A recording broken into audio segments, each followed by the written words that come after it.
Now, chapter 3. Good morning, students. Chapter 3, new chapter. Name of the chapter is Theory Base of Accounting, Accounting Standards, and Indian Accounting Standards. In this, we cover the theory which will guide us to perform practicals, to solve our practicals further. So, this accounting concepts and principles, please understand them carefully. The very first thing, as an account student, you will always listen the word gap. Now, what is this gap? GAAP. It is generally accepted accounting principles, the basic rules which we will use while preparing financial statements. They are the guidelines for preparing financial statements. They are means accepted everywhere. They are a kind of universal. Now in India, ICAI, the Institute of Chartered Accountant of India, have issued accounting standards to standardize our accounting practices. Means these standards must be followed by all the accountants while preparing or auditing financial statements, so that our accounting practices are standardized. Means everywhere in India the same practices are being followed, and these accounting standards are mandatory to be followed by the companies under Companies Act 2013. So it is a compulsory concept. Now, what is the meaning of accounting principles? What do you mean by principles? Principles means Hindi में हम कहते हैं सिद्धांत. They are the guidelines. So same, accounting principles are the guidelines, are the rules which must be adopted by an accountant while preparing accounts, while recording the transactions. These are the norms to be followed while accounting assets like assets, liabilities, expenses, incomes. Okay? So these are accounting principles. They are the norms, they are the rules which must be followed while practicing accounts. For example, here one example is there.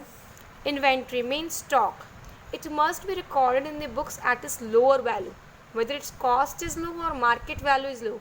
Comparing both, whichever is low at that price, we will record it in our books. Now, accounting principles are further divided into two concepts, two parts: accounting concepts and accounting conventions. Okay. Now, accounting concepts I am going to take with you today. Accounting concepts means assumptions, rules based on which transactions are recorded. They are the assumptions. We are assuming. Sometimes we take assumption na, कि let us take like this. Let us believe in this. So accounting concepts are the assumptions which we believe, which we take.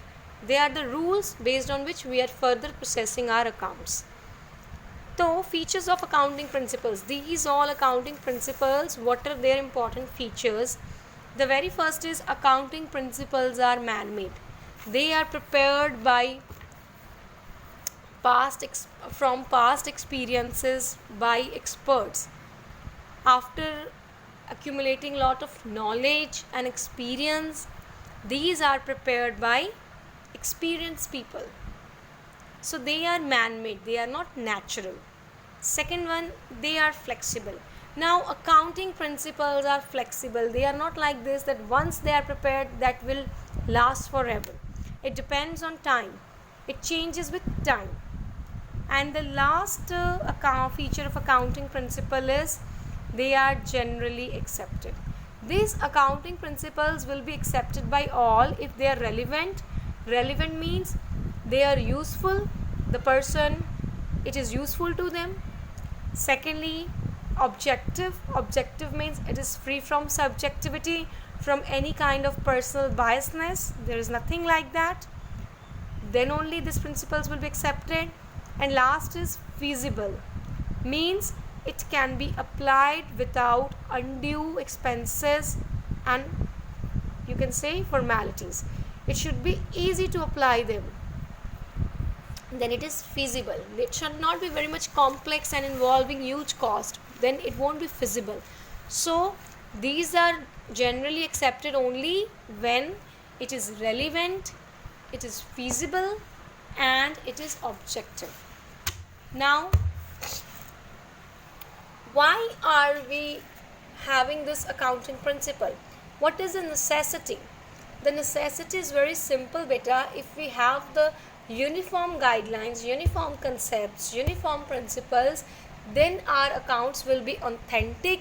We can prepare our financial statements which are authentic, which are comparable, which are uniform, and which are useful to the users, free from biasness. So, to give uniformity to accounting information, it means same accounting principles are followed by all the entities in preparing their financial statements. Now, today I am going to explain you the three concepts. As I told you, these principles are divided into concepts and conventions. So, today I am going to clear the three concepts with you. The very first concept is going concern assumption. Assumption, as I told you, concepts means they are assumption.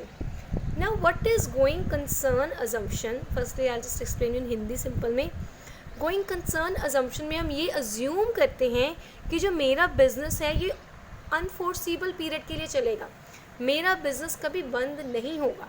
ये हम assume करके accounts बनाना शुरू करते हैं. ये नहीं है कि मैंने 1 साल के लिए ही काम करना है. No, that is not my assumption. Okay, so see, in this going concern assumption, business shall continue for foreseeable period and there is no intention to close the business. Business बहुत टाइम तक चलेगा और मेरी कोई intention नहीं है business को बंद करने की. हम ये वाली assumption क्यों लेते हैं बच्चे? हम ये assumption इसलिए लेते हैं ताकि हम अपने खर्चों और इनकम को 2 चीज़ों में डिवाइड कर सकें. एक तो रेवेन्यू जो रेगुलर नेचर का है, एक कैपिटल जो लंबे समय तक चलेगा. ठीक है, to make that distinction we are taking this assumption.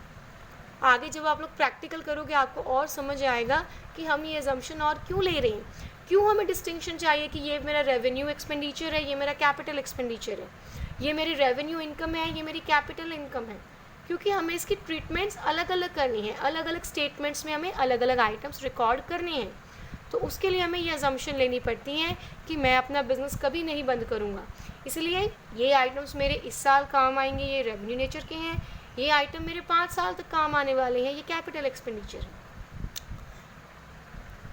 तो it is because of this concept a distinction is made between capital expenditure and revenue expenditure. Like fixed assets are recorded at their book value and then depreciation is charged by estimating that the useful life of asset is 5 years. तो हम उसको 5 साल में एक साल करके उसकी value कम कर देते हैं. Next, consistency assumption. This you have to understand. Once a method is adopted by a firm while preparing account, that method must be used by the firm for many years.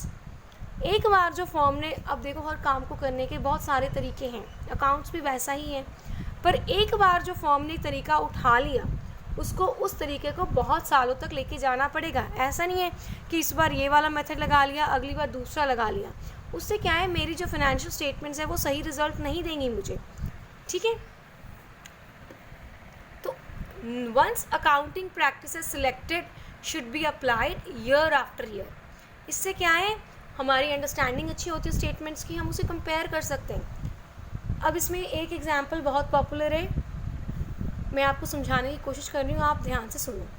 Depreciation, हम जो assets की value कम करते हैं उसमें 2 methods आते हैं बेटा depreciation लगाने के. एक तो स्ट्रेट लाइन है, उसमें क्या है कि फिक्स्ड अमाउंट आपने हर साल माइनस करते रहना है. दूसरा है रिटन डाउन वैल्यू, उसमें क्या है कि जो वैल्यू माइनस करके आएगी उस पर फिर से डेप्रिसिएशन लगा के आंसर निकालना है. तो अगर फर्म ने स्ट्रेट लाइन अडॉप्ट कर लिया तो उसने कई साल तक स्ट्रेट लाइन ही रखना है, और अगर रिटन डाउन वैल्यू अडॉप्ट कर लिया तो कई साल तक रिटन डाउन वैल्यू ही रखी. It can not change the method for many years, it has to follow. It can change but there are certain formalities. But it's not like that this year they are adopting straight line and in next year they want to switch to another method. This won't be acceptable. So this concept also they should follow. That is consistency assumption. Next, last is accrual assumption. इसमें क्या कहते हैं बेटा कि जब कोई transaction हो जाती है तभी बुक्स में रिकॉर्ड करो। Settlement doesn't matter. जैसे आपने सेल्स किए आप तभी अपनी बुक्स में रिकॉर्ड करो, सेल्स की एंट्री डालो। कैश सेल पे मिला है या क्रेडिट है वो आपका प्रॉब्लम नहीं है, वो आप बाद में देखना, पर जब ट्रांजैक्शन हुई है उसे तभी रिकॉर्ड करो। A transaction is recorded in the books of account at the time when it is entered and not when settlement take place। ठीक है, सेटलमेंट जब हो रही है मतलब कैश की पेमेंट जब हो रही है वो इम्पॉर्टेंट नहीं है, जब ट्रांजैक्शन आपने की है, जब सेल्स किए तभी आप उसको रिकॉर्ड करो। For examples, sales take place recorded whether received और not is immaterial. Clear? So listen to this lecture, and if you have any problem, please message me on my personal number. Thank you.